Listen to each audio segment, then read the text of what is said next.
Berawal dari tahun 1848, 4 benih kelapa sawit dibawa dari Amsterdam diintroduksi oleh PT Precy. Biji tersebut berasal dari Afrika yang kemudian ditanam di kebun raya Bogor pada tahun 1853. Buah hasil dari panen kelapa sawit didistribusikan ke wilayah Nusantara untuk ditanam dan dibudidayakan. Sebelum tahun 1860 dibangun sekitar 3,4 hektar dan 0,74 hektar areal percobaan kelapa sawit di Banyumas dan Palembang. Pada tahun 1875, benih kelapa sawit yang berasal dari kebun raya Bogor didistribusikan dan ditanam di distrik Deli, Sumatera dan mendapatkan hasil yang sangat baik setelah 4 tahun masa tanam. Kemudian muncul perkebunan komersial dengan berbagai komoditas.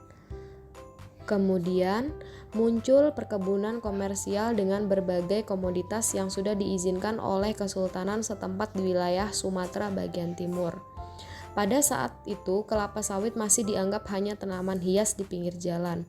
Belum banyak yang menganggap bahwa komersial seperti di wilayah Sanseversi Estate.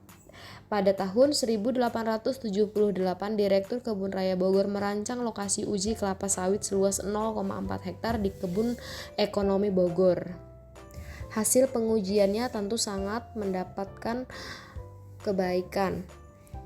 Banyak sekali hasil dari olahan kelapa sawit, yaitu yang pertama adalah sebagai bahan untuk minyak. Kemudian banyak sekali turunan-turunan dari kelapa sawit ini seperti mentega, krim susu, kemudian ada sebagai sabun dan lain sebagainya.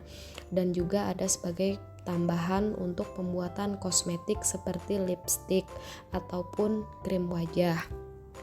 Yang sebelumnya kelapa sawit ini diekspor dalam keadaan mentah, namun sekarang pemerintah telah menetapkan bahwa harus diolah terlebih dahulu atau diolah dalam bentuk CPO, kemudian baru bisa didistribusikan.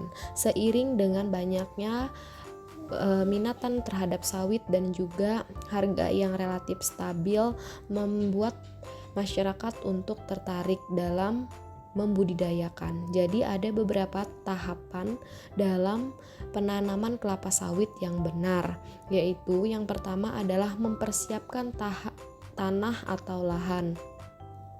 Ada 2 jenis tanah atau lahan yang cocok digunakan sebagai media tanam kelapa sawit, yaitu ada lahan mineral dan yang kedua adalah lahan gambut. Tahapan penanaman kelapa sawit ini juga pada 2 jenis lahan atau tanah tersebut berbeda, terutama dari persiapan dan pemadatannya. Pada tanah mineral diperlukan 1 bulan sebelum kegiatan, sedangkan pada areal gambut yang akan digunakan perlu dibiarkan selama 6 bulan terlebih dahulu.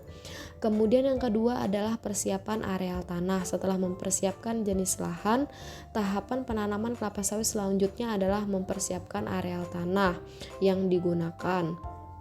Harus sudah tertutupi tanaman kacang-kacangan terlebih dahulu minimal 80%. Tanaman kacang-kacangan ini berfungsi sebagai LCC.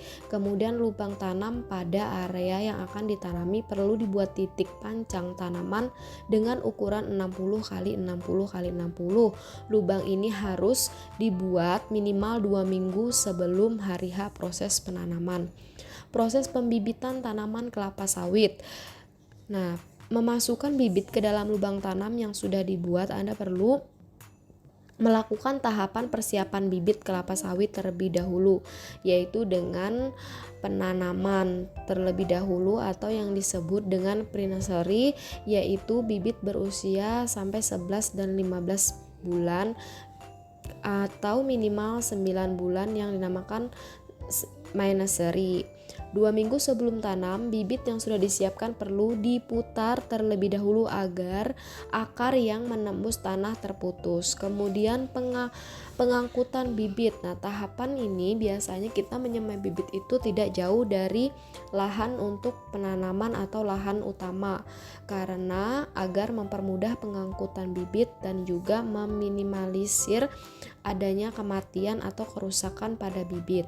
Kemudian pelaksanaan penanaman. Saat pelaksanaan penanaman, ada beberapa hal yang perlu dilakukan, yaitu ukur kembali lubang tanaman yang sudah dibuat untuk memastikan apakah sudah benar ukurannya.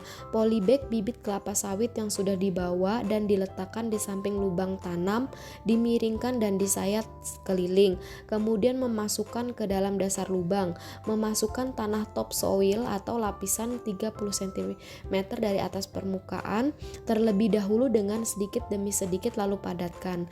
Nah, tanah topsoil ini diletakkan di paling atas yang mengandung mikroorganisme atau unsur hara dan memiliki kandungan udara yang paling banyak. Kemudian buat piringan selebar 1 meter di sekeliling tanaman dan taburkan pupuk sisa di sekitar piringan tersebut.